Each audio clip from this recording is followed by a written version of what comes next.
So, good morning mga ka-PR TV. Nandito tayo ngayon sa Barangay Gihay. Nagbutor lang din tayo. Kala, iba yung content natin. Hindi naman tayo hindi naman tayo nagra-rides. Pero gamit pa rin yung motor natin. So, gagawa lang, lang tayo, may kukuhanin lang tayo dito sa Gihay. Dahil mga puno, di ba? Ayan, sarap. So, kukuha tayo ng alam nyo ba yung puno na yan? Ayan yung puno ng banaba. So kukuha tayo ng balat ng banaba. Dahil igagamot natin. May nakapagsabi na mabisa daw yung balat niyan. Balat sa mabisang gamot yung balat. So kukuha tayo ng balat. Kasi yan daw yung mabisang gamot sa mga tabi-tabi po. Kukuha lang po ako ng balat ng banaba. Iinumin natin dahil sa sa ating kidney. Samahan niyo ako guys. So tabi-tabi po. Kukuha lang po ako ng balat ng banaba.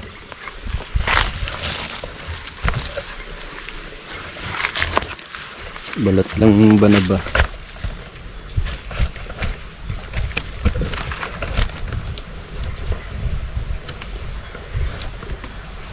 Pagka mahuhulog yan. Parang natigas itong kuhanin. Kita nyo ba guys? Hindi nakita. Kaya alam may sounds makakarinig tayo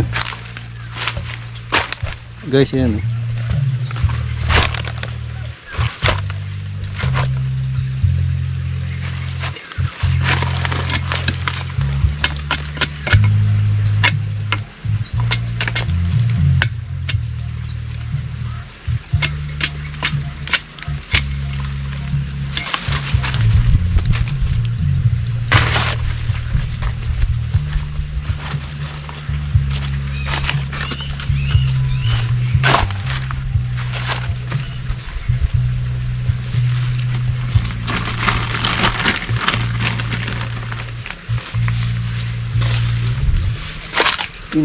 pa rin ito. Ulat pa.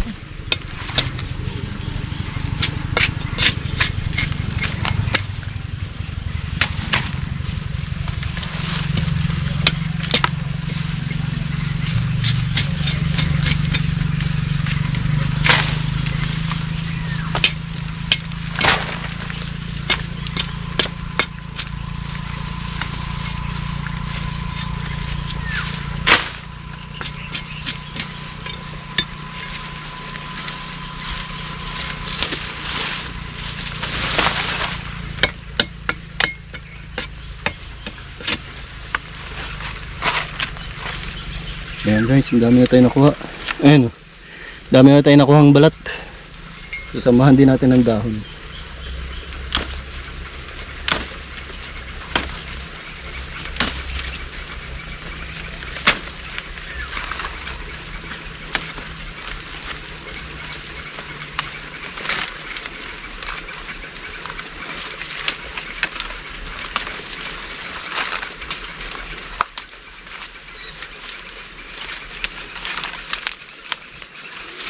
Balat at dahon. Yan guys, dami Ito yung dahon ng banaba.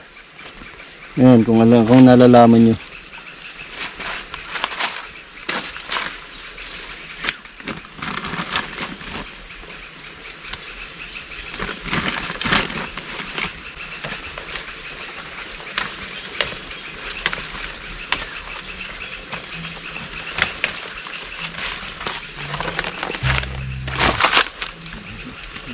Let's go na guys. Ito, marami na tayo nakuha ng dahon. Dahon at balat. Dahon at balat ng banaba. Ayan, dami na tayo nakuha. Walang tao Hindi na tayo nagpaalam sa may-ari.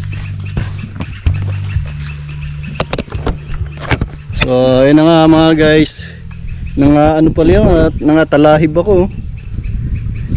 Hapdi, Makati na mahapdi. Daming talahib doon.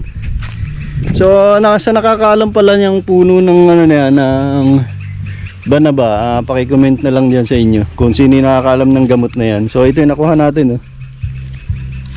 Balat at dahon.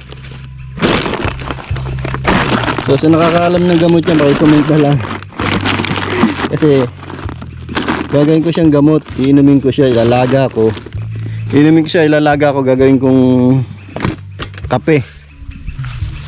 Ayun, manunguhay mga bata. So guys, yun nga, sa nakakaalam ng gamot na yan, paki-comment na lang kung saan ginagamot yan. So ako, igagamot ko yan sa sa kidney ko kasi madalas sumasakit yung tagiliran ko eh. Ilalaga ko tapos iinumin ko. So yun lang, kaya tayo pumunta rito sa sa Gihay. Nanguha tayo ng balat ng banaba. Yan, banaba. Banaba ang tawag niya sa amin. Habang niyan, scientific name, di ko rin alam. Pakihiyan na nila sa Google kung ano yung scientific niyang banaba. So ang katabi niya is ano ba yan? Parang ano nga ba ito? Yung kamag-anak na mabulo, antipolo ba yan? Antipolo yata ito. Tapos may balimbing, may balimbing rin. Sino nakakaalam ng balimbing? Ayan, may bunga yung balimbing, oh.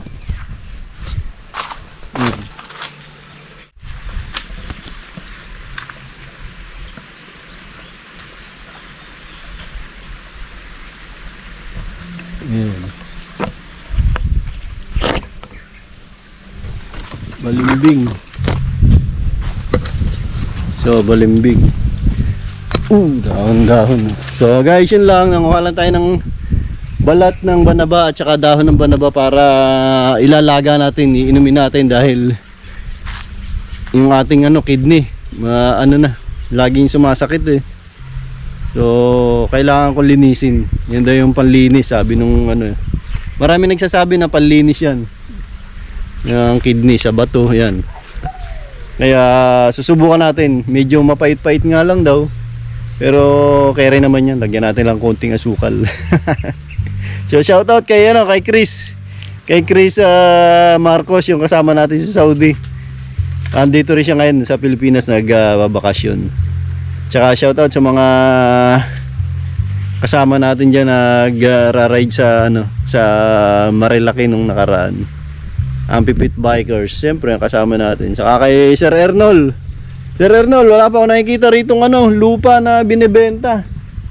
Sabi mo nagbebenta wala naman karamihan dito mahawak na agent. Yung asawa ni Ranji, di ba? Kilala mo yun, tropa mo rin yun si Ranji Bituin. So sila yung may hawak niya, yung asawa niya, kasi agent yun. Marami yung alam na lupa binebenta. Dito hindi ko alam na wala pa ako nakikita nagbebenta ng lupa rito eh. So shoutout na lang sa'yo Sir Arnold. Pag uwi mo, rides tayo. Lapit ka na raw umuwi eh. So yun lang. So hanggang dito na lang guys. Dito ko na lang puputulin tong may sounds dun eh. Baka ma-copyright tayo. Ayan lang nasa gubat tayo, kagubatan eh. Ang daming ayun pa, banaba pa rin yun, 2, 3, 4. 1, 2, 3, magkasunod, 4 yung magkakasunod na yun na banaba. Ito pang 5, mas malapit ito, dito ako kumuha. So hanggang dito na lang guys. Paalam, no word to say. Bye bye.